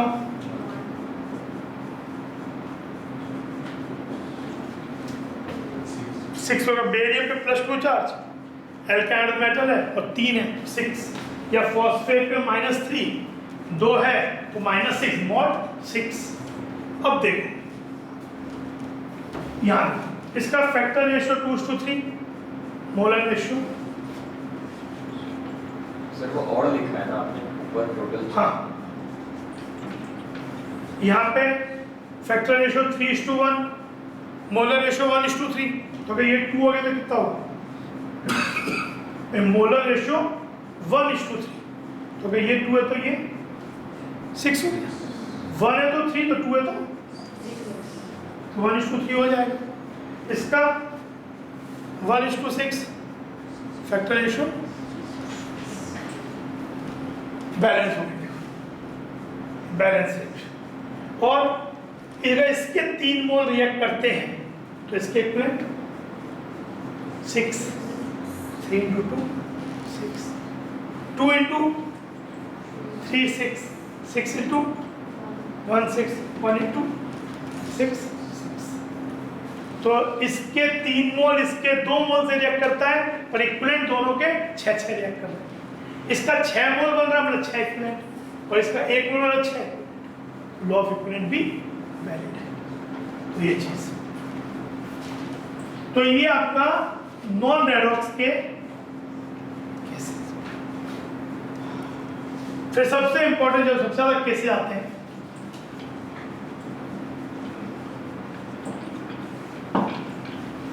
अच्छा देखो फिर रेडॉक्स सेक्शंस के एंड फैक्टर देखते हैं।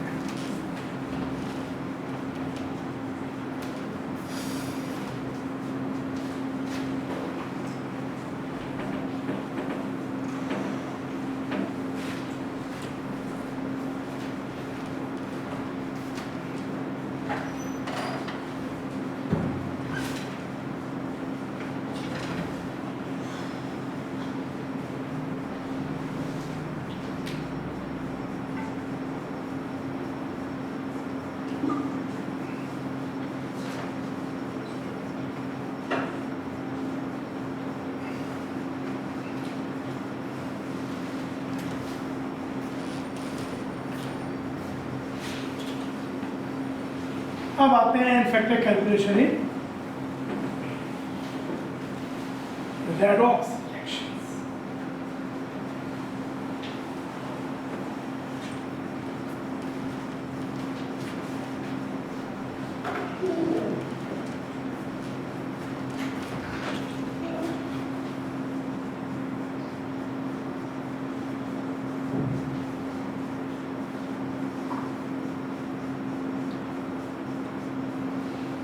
एक तो जनरल चीज है कि जो सब्सटेंस ऑक्सीडाइज या रिड्यूस हो रहा है उसका एन फैक्टर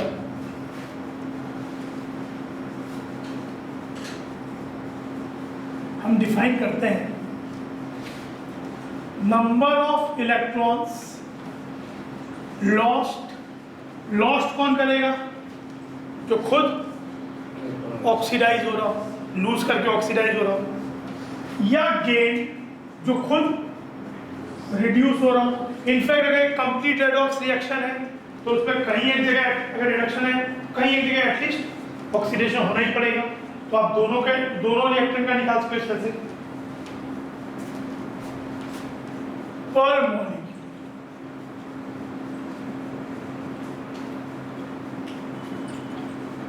एक सिंपल वे एन फैक्टर हो गया रेडॉक्स होगी नंबर ऑफ इलेक्ट्रॉन लॉस्ट और गेन पर मॉलिक्यूल। अब लेकिन इसमें फिर कुछ और भी कॉम्प्लेक्सिटीज और है, पर इसमें अब केसेस देखो, पर है इन जनरल यही निकालना चाहते हैं। अब पहला केस है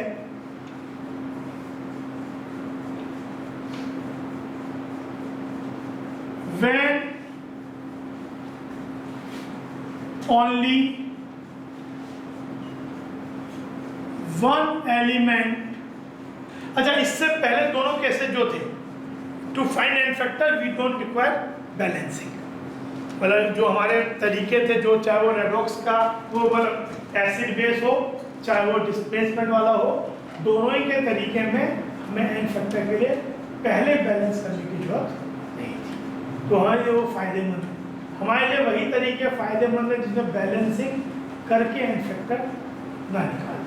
अगर बैलेंसिंग करके एन फैक्टर निकालना है तो ठीक है, क्वेश्चन के फॉर्म में प्रॉब्लम हो जाए तो अलग बात है, फिर निकालो, लेकिन स्टोइकोमेट्री में कोई उसका खास यूज़ नहीं रह जाएगा, क्योंकि अगर एक बार बैलेंस कर दिया तो there is no other method we should use other than balance. अगर हम ये मेथड यूज़ करें तो उसका एक डिस्टिंक्टली फ़ायदा ही है कि बैलेंस नहीं करना, बैलेंस करके ही एन फैक्टर निकाला और फिर वापस क्वेश्चन उस तरीके से किया तो देयर इज नो पॉइंट। हम एन फैक्टर का तरीका ही इसलिए यूज़ करते हैं कि हम बैलेंसिंग वाले टाइम से बच जाए और उस तरीके से बच जाए। तो वेन इसमें केस है when only one element is changing its oxidation state, when only one element is changing its oxidation state। इसके अंदर फिर सब केस, मतलब ये तो मेन केस हो गया, that could be reduction, that could be oxidation change, मतलब अगर कम हो रहा है तो रिडक्शन है, गेन कर रहा है, बढ़ रहा है ऑक्सीडेशन स्टेट एलिमेंट का तो ऑक्सीडाइज हो रहा है। पहला case and present in only one product with this changed oxidation state. वैसे मान लो AX BY CZ है, इसमें इसका ऑक्सीजन स्टेट प्लस है, A1 है। ये जो है प्रोडक्ट में मान लो कुछ बना A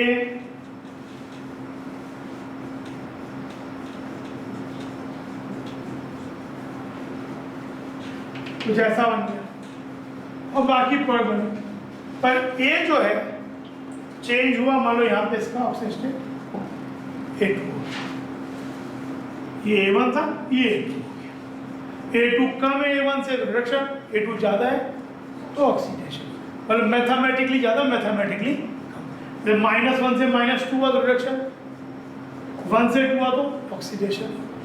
तो अगर ऐसा सिनेरियो है कि ये और बी जो यहाँ पे है, बी यहाँ पे प्रोडक्ट में उसी में अवेलेबल है, सी यहाँ जो है प्रोडक्ट में उसी ऑक्सीजन स्टेट में अवेलेबल है, मतलब इस कंपाउंड का केवल एक एलिमेंट अपना ऑक्सीजन स्टेट चेंज कर रहा है और इस प्रेजेंटेड ओनली उस चेंज फॉर्म के संग एक ही प्रोडक्ट में अवेलेबल है। तो इसका एन फैक्टर हो जाएगा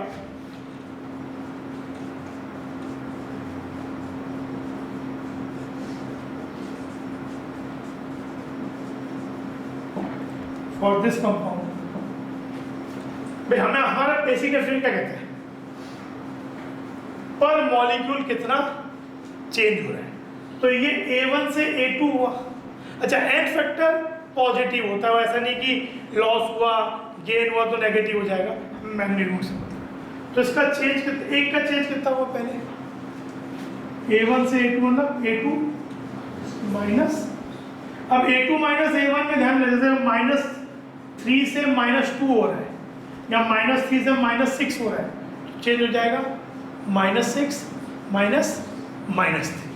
हाँ, जो भी -2 है, तो जैसे कि ये सब -2 और ये सपोज +2 है लेट्स से, तो क्या होगा चेंज 2 -2। और संग में मॉड, अगर ये चेंज नेगेटिव है तो मॉड लगा दिया। ये तो एक का चेंज हुआ, और इसके एक मॉलिक्यूल में कितना A है, टोटल चेंज होगी X A2 माइनस A1 का। Balancing not needed, balancing not. सबसे कॉमन रेडॉक्स रिएक्शन में सब मोस्ट कॉमन वे जिसमें क्वेश्चन हम करते हैं, बट नॉर्मली करते समय जो मोस्ट कॉमन वे होता है यूजुअली कॉम्पिटिटिव एग्जाम में वो उतना नहीं आता, पर फिर भी आपको सबसे ज़्यादा मास्टरी इसी की होनी चाहिए, क्योंकि अगर कोई अलग भी आएगा तो उसमें ज़्यादातर केसेस में से कभी कोई किसी और कॉन्सेप्ट पे क्वेश्चन आया तो वहाँ अगर ये यूज़ करना है तो ज़्यादातर यही था। अब कभी स्पेसिफिकली कोई एडवांस्ड स्टोइकोमेट्री का अच्छा क्वेश्चन आया तो हो सकता है कि आपको दूसरे तरीकों को यूज़ करना पड़ जाए, पर बाकी किसी चैप्टर का क्वेश्चन आया और उसमें ये वाला यूज़ हो रहा है तो 99% केसेस में ये वाले तरीके यूज एंड फैक्टर निकाल। तो इसमें बैलेंसिंग नहीं चाहिए, अभी एग्जाम्पल भी देखेंगे इसके। सेकेंड, एंड इज प्रेजेंट, मतलब ये वाला in more than one product with this changed oxidation state, कि मतलब एक एलिमेंट ने चेंज किया अपना oxygen state, let's say A1 to A2 का चेंज किया, तो स्टेट में केवल एक ही प्रोडक्ट में प्रेजेंट है, तो ये तरीका था। पर अब वो एक से ज्यादा प्रोडक्ट में प्रेजेंट है पर है ऑक्सीजन स्टेट A2 ही, तो भी कुछ फर्क नहीं पड़ता। जैसे मान लो ऐसा सिचुएशन हो जाए,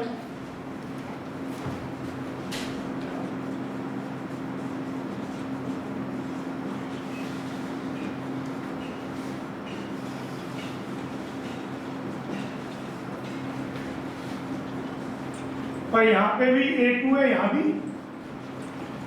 A2 है, लेट्स ऐसा कुछ, तो फर्क नहीं पड़ता एक प्रोडक्ट में हो या चार में हो, इसमें भी बैलेंसिंग नहीं चाहिए। इसका निकाल रहे थे हम, तो इसका इफेक्ट कितना हो जाएगा, चेंज कितना हुआ एन ऑफ दिस, एक का चेंज A2 माइनस A1 का मॉल, और एक मॉलिक्यूल में कितना है, क्योंकि यहाँ भी A2 यहाँ भी A2, तो फर्क नहीं पड़ता कि इसका कितना इसका कितना, तो यहाँ भी बैलेंसिंग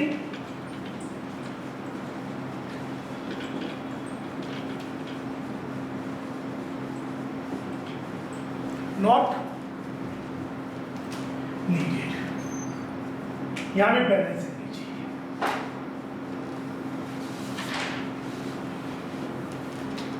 पर जो तीसरा तरीका है, ज्यादातर हमारे इस वाले केस में जब एक एलिमेंट अपना ऑक्सीजन स्टेट चेंज कर रहा है, काम के हमारे दो रही है, मतलब एग्जाम पॉइंट ऑफ व्यू से। बाकी आएगा तो बैलेंसिंग पहले, जैसे आप मान लो तीसरा निकल थर्ड है, and is present in more than one product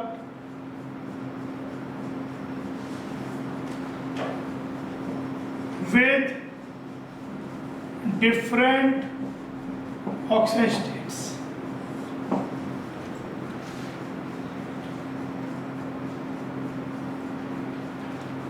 मतलब कहने लगे क्या हुआ कि AX BY CZ है, A1 यहाँ है, एक प्रोडक्ट बना सपोज AZP A2 और एक बना ATQ A3,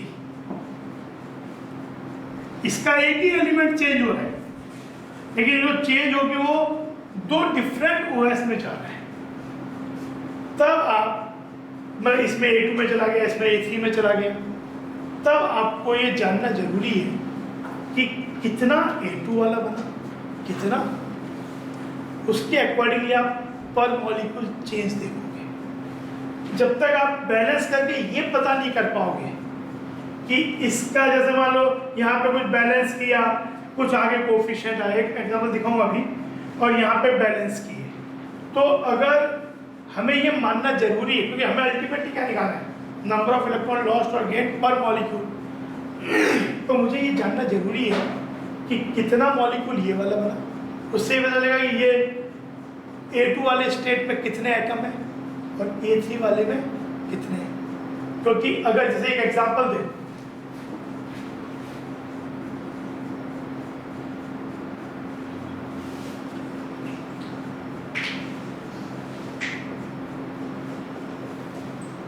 मान लेते हैं ये मतलब ये अकेला रिएक्शन ये नहीं है, इसके अंदर कुछ और कंपाउंड में, पूरे कंपाउंड का एक पार्ट है, पर it is the element which is changing it's oxygen state. तो आपने एक रिएक्शन ऐसी दी है जिसमें कुछ और एटम्स और भी इन्वॉल्व हैं, तो आपने ये +7 में +2 +4 है। मान लो कि आपने इसे बैलेंस किया, तो बैलेंस करते समय कभी मतलब ये दूसरे एलिमेंट के संग ये इन्वॉल्व है, तो कुछ इस तरह की बैलेंसिंग है। जब पूरा बैलेंस किया, Mn इतना ही है, लेकिन बाकी एलिमेंट जो इन्वॉल्व है सब कुछ बैलेंस है, कुछ ऐसा कि ये 3, ये 2, ये 1। तो यहाँ पे अगर कोई पूछे इसका एन फैक्टर क्या है, तो आप बोलोगे इसके 3 Mn जो है, या इसके 3 मॉलिक्यूल हो एक तरह से, जो बाकी पार्ट जो भी है चेंज ओनली यही कर रहा है, तो इस पे आपको चाहिए पर मॉलिक्यूल चेंज। तो इसके 3 मॉलिक्यूल में Mn पे टोटल चार्ज कितना है, 21, यहाँ 4n 4 8, यानी इसके 3 मॉलिक्यूल ने कितने इलेक्ट्रॉन गेन किए, 21 से 8 हो रहा है, यानी 13। तो पर मॉलिक्यूल कितना गेन हुआ, 13/3। तो यहाँ पे इसका फैक्टर 15/3 आ गया। लेकिन उसके लिए आपको चाहिए बैलेंस करना। अब लोग इससे क्या फर्क पड़ा, अगर मान लो कि अब जिसके जो एलिमेंट इन्वॉल्व है उनकी बैलेंसिंग ऐसी होती है,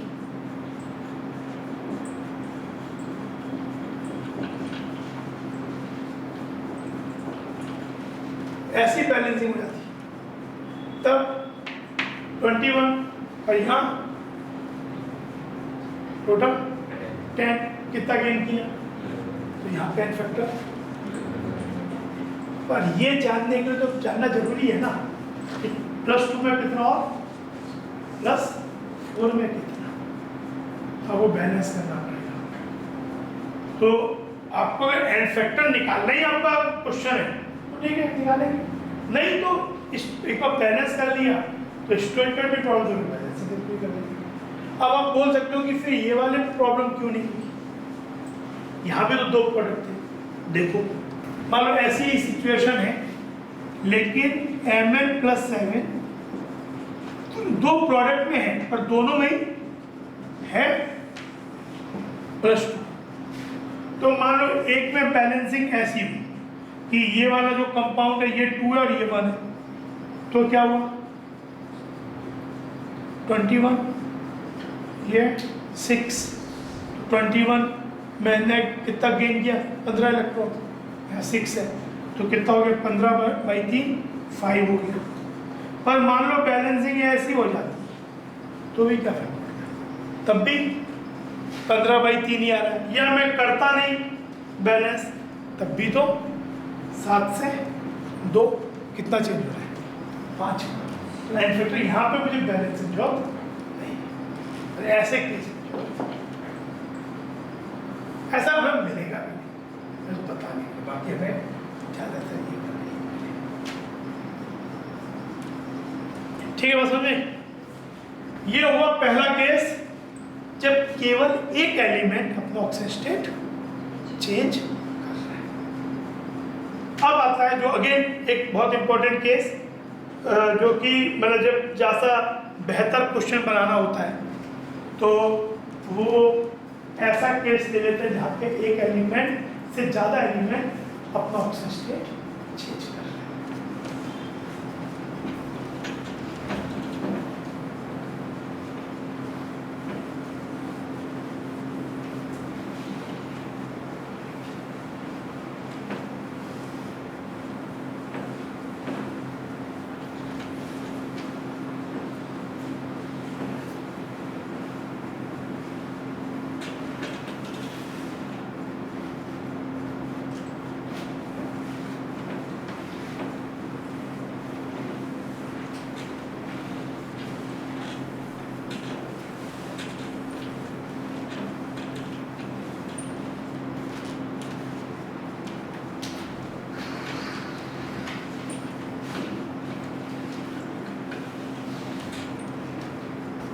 When more than one element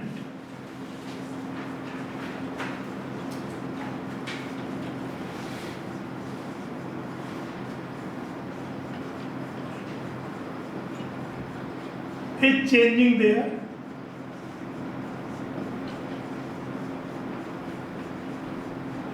oxidation, एक से ज्यादा एलिमेंट अपना ऑक्सीजन स्टेट बदल रहे हैं, यानी एक कंपाउंड है रिएक्टेंट साइड में जो रिडक्शन या ऑक्सीडेशन जा रहा है, रेडॉक्स में इन्वॉल्व है, पर आपने देखा नहीं उसके तो एक एलिमेंट, एक से ज़्यादा एलिमेंट 2 3 पर मिनिमम 2 तो चेंज कर रहे हैं अपना ऑक्सीजन स्टेट। तो इसमें भी 2 केसेस हैं, change is of identical nature. What does that mean?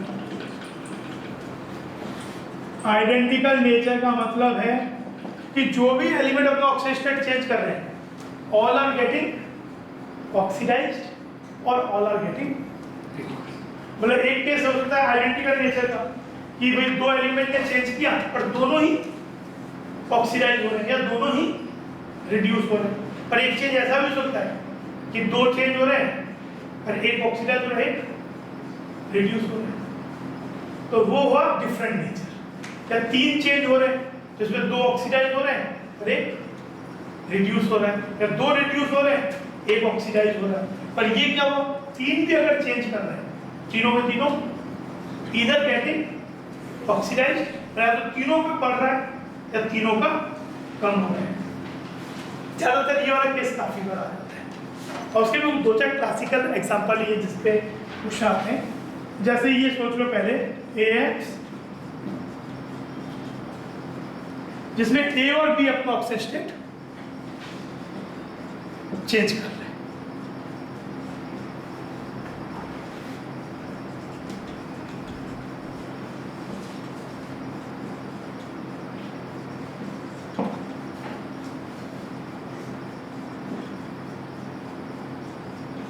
और यहाँ पे कंडीशन हो गया A2 ग्रेटर देन A1 है, तो B2 भी या तो ये है दोनों, या फिर A2 लेस देन A1 है तो या तो दोनों ऑक्सीडाइज या दोनों रिड्यूस। हाँ समझे? अभी एग्जांपल दो क्या होगा तो क्वेश्चन देते हैं, एक यहाँ पे दूंगा भी। तो ये क्या होगा, इसमें क्या होगा, इसमें भी चीज आसान है। हमें क्या लिखा, टोटल इलेक्ट्रॉन लॉस्ट या गेन। जब दोनों का नेचर एक जैसा है तो क्या होगा, अगर ऑक्सीडाइज हो रहा है तो ये भी लूज कर रहा है, बी भी लूज कर रहा है, दोनों रिड्यूस हो रहे हैं तो दोनों ही गेन कर रहे हैं। तो टोटल इलेक्ट्रॉन लॉस्ट या गेन में क्या हो जाएगा, दोनों के नेट निकाल दो। जैसे इसने क्या, पहले इसका चेंज कितना हुआ, A2 minus A1 2x plus y into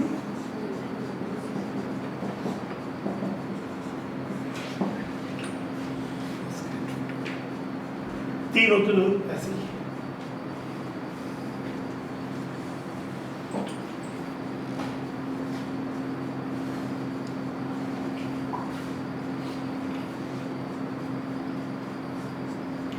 इसी एक एग्जांपल, इसका बहुत कॉमन एग्जांपल है, फेरस ऑक्जेलेट FeC2O4।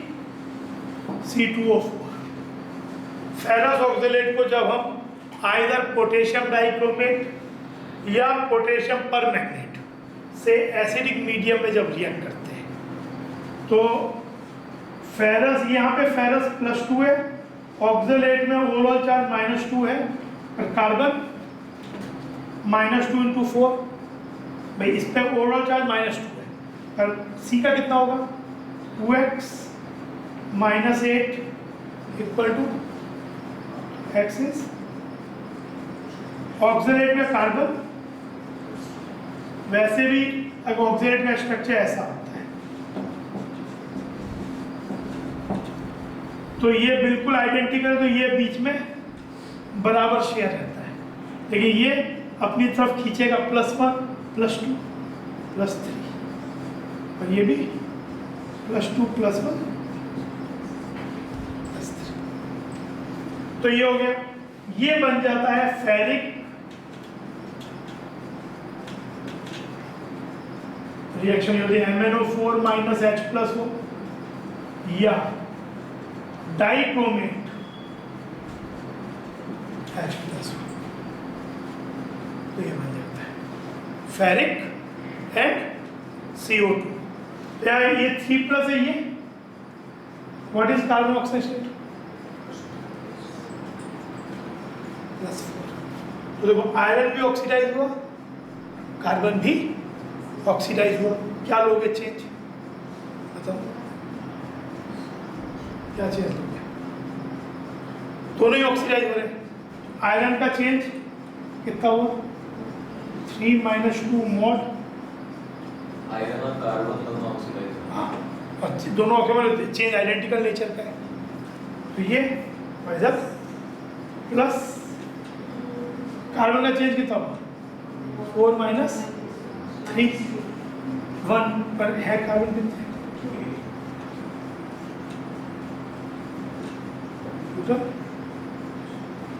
1 + 1 + 2 3, तो इसका फैक्टर 3 हो गया। समझे? ये चीज एक एग्जांपल और, ferric nitrate reduces to but convert to this. Let's say ferric nitrate convert to this by some reaction. What is the effect of this?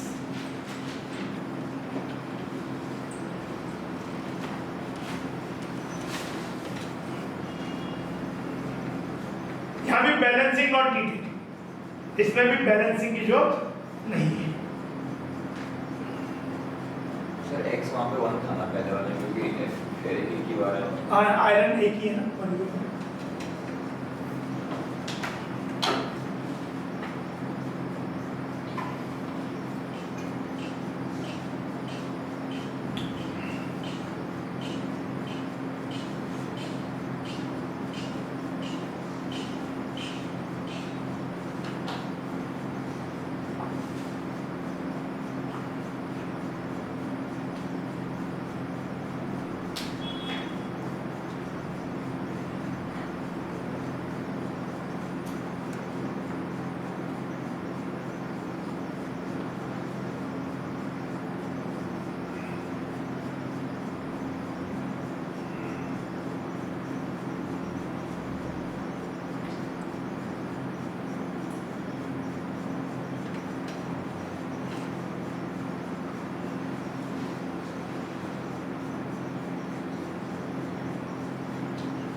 यहाँ पे क्या होगा, नाइट्रेट में n क्या है +5, ऑक्सीजन वहाँ भी -2 यहाँ भी -2, तो वहाँ फेरिक है और नाइट्रोजन +5 है। यहाँ क्या हुआ, फेरस बना, यानी आयरन रिड्यूस हुआ, और नाइट्रोजन यहाँ कितना हुआ NO+2, यानी नाइट्रोजन भी रिड्यूस हुआ। तो ये भी क्या हुआ, दो एलिमेंट चेंज हो रहे हैं पर चेंज आइडेंटिकल नेचर है।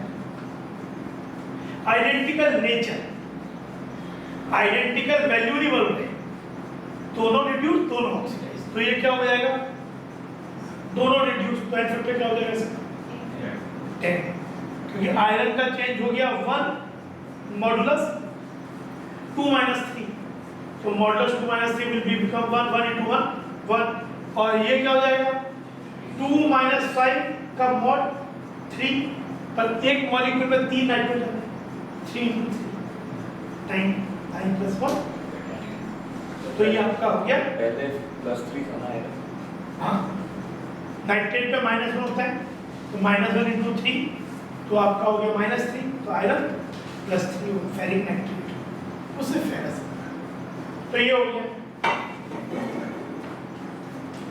तो यहाँ पे एन फैक्टर 10 हो जाएगा, 1 into 2 - 3 plus 3 into 2 - 5, तो ये 1 plus 3 into 3 9, इस तरीके से।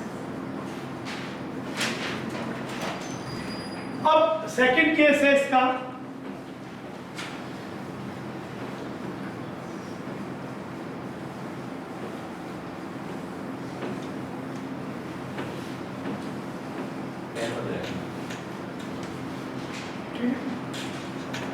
change is of different nature, मतलब few oxidizing few reducing। अगर दो ही चेंज हो रहे हैं, दो एलिमेंट ही चेंज हो रहे हैं, तब तो क्या हो जाएगा, एक ऑक्सीडाइज एक रिड्यूस। 3 बदल रहे हैं तो 2 ऑक्सीडाइज 1 रिड्यूस, या 1 ऑक्सीडाइज तो 2 reduce, changes of different nature. तो अब इसमें फिर दो चीजें कि चेंज अगर डिफरेंट नेचर का है तो आप देखोगे, आप दोनों का कैलकुलेशन करोगे कि जो ऑक्सीडाइज हुए, जो केवल ऑक्सीडाइज हुए उनका निकाला नेट, कि वो केवल लूज कर रहे हैं, और जो रिड्यूस है वो केवल गेन कर रहे हैं, उनका निकाला। अगर दोनों की वैल्यू सेम आ गई, लॉस्ट और गेन, तो एंड फैक्टर भी वही हो गया। पर अगर दोनों का वैल्यू अलग अलग आया तो उनका जो डिफरेंस है that will be the end factor. मतलब जैसे मान लेते हैं ऐसा कुछ,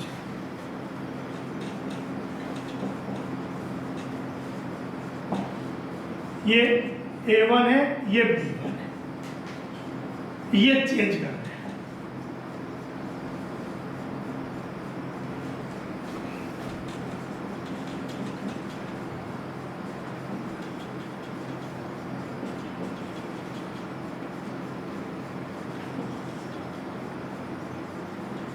यहाँ पे A2 ग्रेटर देन A1 है and B2 less than B1 है। अब इससे आप समझ लो, अगर मान लो कि यहाँ पे 3 जगह चेंज हो रहा है तो आपको ये देखना पड़ेगा भाई 3 जगह चेंज होगा तो क्या होगा, हर एक कोई या तो ऑक्साइड रिड्यूस होगा, तीनों ऑक्सीडाइज तीनों रिड्यूस होगा तो इश्यू नहीं, तो पहले वाले केस हो गया। 2 जगह ऑक्सीडाइज एक रिड्यूस होगा, या 2 जगह रिड्यूस एक जगह ऑक्सीडाइज होगा, तो जो ऑक्सीडाइज हो रहे हैं वो एक सेट हो जाएंगे और रिड्यूस वाला एक सेट हो जाएगा। मान लेते हैं यहाँ पे हम, चलो एक और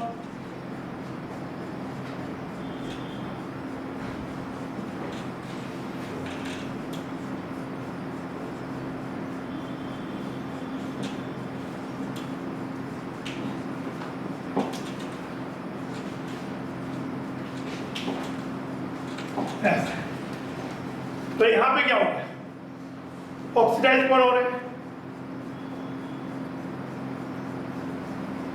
ए और सी, रिड्यूस कौन हो रहा है, बी। तो इसका हम अलग अलग पैरेंचेस निकालेंगे। ए के लिए जो ऑक्सीडाइज हो रहे हैं वो दोनों ही लूज कर रहे हैं या दोनों ही, तो उनका चेंज एक जैसा है, तो उसका क्या हो जाएगा, A2 minus A1 x plus ये आपका कितना हो जाएगा, C2 माइनस C1 z, ये C2 माइनस C1, अब ये हो गया, ठीक है, ये हो गया। तो ये तो आपका ए का चेंज आ गया जो ऑक्सीडाइज हो रहा है, इसका चेंज जो रिड्यूस हो रहा है B2 माइनस ये निकाले, ये निकालिए। If they happen to be equal, if this happen to be equal then n factor कोई एक इक्वल है, कोई भी नहीं, मतलब एक वैल्यू ये निकाली n1, एक निकाली n2। If n1 equal to n then n factor is either n1 या n2, but if they happen to be different, the n factor is difference of n1 and n2. If n1 equal to n2, n factor is n1 या n2 equal to n1 not n2, then n factor n1 minus n2 का difference, चाहे कोई भी बड़ा हो, जो difference कोई आएगा। अगर मान लो 3 कोई भी एक 3 कोई एक 2 आया तो मॉड कर दिया तो इट विल टेक केयर, है ना। डिफरेंस जब बोलते हैं मॉड ही होता है, डिफरेंस बोलने का मतलब पॉजिटिव वैल्यू होती है, ठीक है ना। तो ये चीज़, तो ये एक कैसे, जैसे एक है KClO3 KCl प्लस ऑक्सीजन, इसमें का फैक्टर वो निकालो, ऑक्सीजन स्टेट्स निकालो।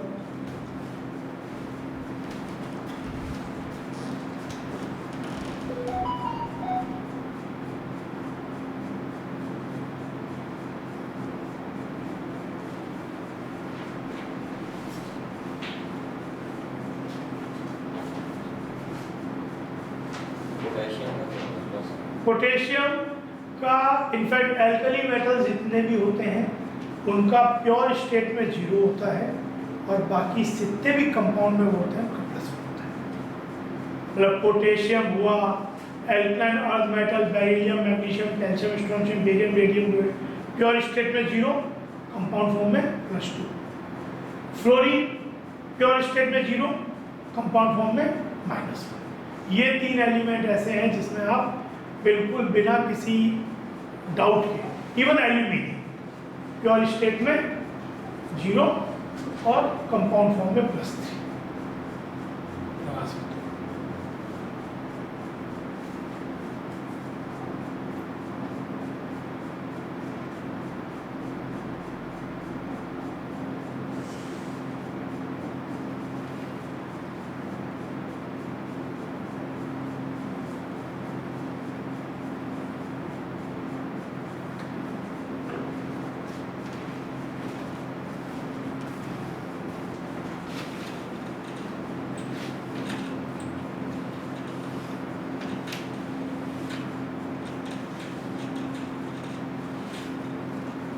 +1 -2 ये +5 -1 +1 0। तो K तो अनचेंज है, Cl +5 से रिड्यूस हो रहा है और ये O से 0 ऑक्सीडाइज हो रहा है -2 से। तो इसका चेंज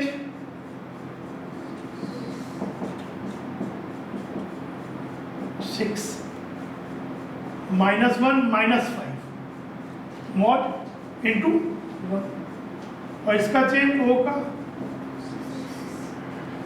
0 -2 इंटू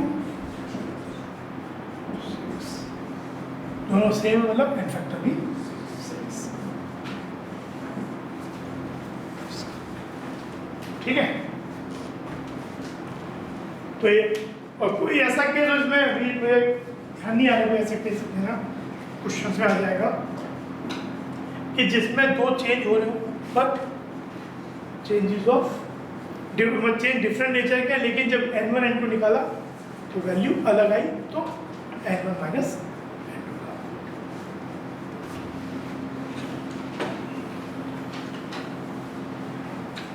ठीक है, एक 20 मिनट का ब्रेक ले लो, उसके बाद 9:20 से स्टार्ट करते हैं। एक डिस्प्रपोर्शनेशन एक्शन का इफेक्ट देखेंगे एंड देन फिर